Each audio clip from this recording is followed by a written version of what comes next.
All right, my friends, we're at San Francisco CrossFit, and today we have a super special guest, Yasmen. Look at the smile, unreal. You get a close-up on that? Anyways, we're here at San Francisco CrossFit. We're talking about athletic performance. That's what Freestyle Connection is all about. It's about application of movement into whatever we want to create. And we talk a lot about squatting, and a lot of the squatting that we do in the gym is usually bilateral, meaning that we're standing on 2 feet. And that is pretty simple, but when it comes to the application of this into the sport, Yasmen has something very interesting to offer, and she's a speed skater, a dancer, Pilates instructor, yoga instructor, mom. When your mom's strong, you're amazing. And as you can see, she has this crazy contraption right here. And what are you going to show us today? Come a little closer, Carly, so you can hear what we're talking about. Just so that you know, this is called a technicord. A technicord? Yeah. Okay. And we do all our dryland drills on it. Okay. So today, what I want to show you, first of all, just to avoid any confusion, when we're in speed skating and we're doing dryland, even on the ice, the squat position is very different.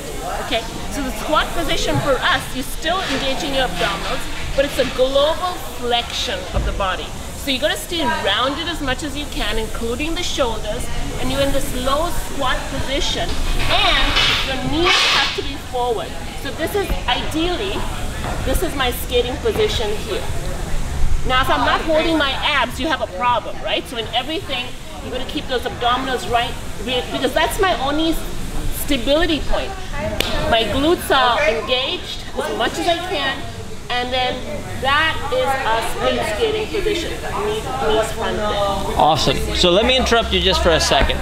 For a lot of people, when they think about squatting, a lot of times they think about squatting with a barbell, and they think about keeping the back flat, hips go back, knees go out, feet are flat, all these little technicalities that we're very familiar with.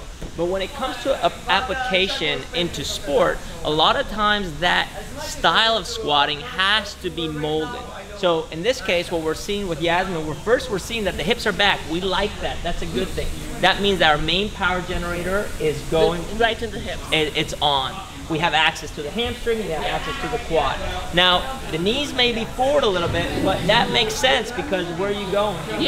So on the ice, you always have to be moving forward. And even if you're not, if you just try this on a rink, even with any kind of skates, if you stand up straight, you'll stand. But if you, as soon as you start to bend your knees, your skates will go forward, even without you even moving. Totally. So that is a really interesting, it's free energy, right? Free energy, I like that.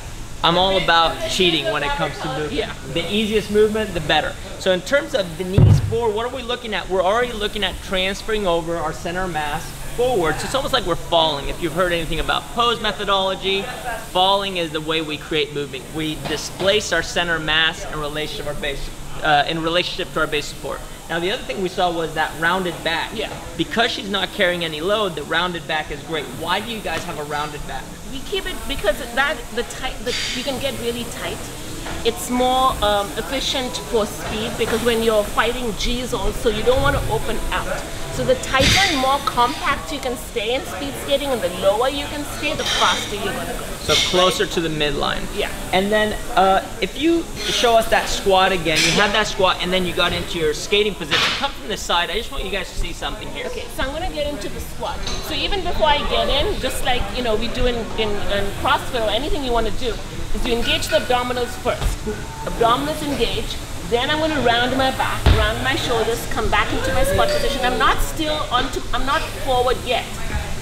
The forward comes after you finish the stroke. It's part of the recovery, you dive forward, okay? So you don't start like that. But getting into my speed skating on one leg, it's right here. So now I'm coming forward. I landed here, and I drive my leg forward as I'm transferring the weight. Fantastic. So what I want you guys to get from this is, one, that the universal style of squatting that we teach in the gym, which is this flat back, knees out, feet flat position, can be transferred over into something that looks more like athletic performance on ice. The other thing is, when you saw Yasmen moving, she didn't just go from one style of squat, she went into another style of squat that maybe looks like a pistol or a lunge. Exactly. So there's transferability from bilateral loading to unilateral loading. And that's where this drill is gonna come into play. But this is what I want you guys to start understanding, is that you need to understand the principles of movement so you can transfer them over into athletic performance and mold them into whatever standard you need to apply it to your sport.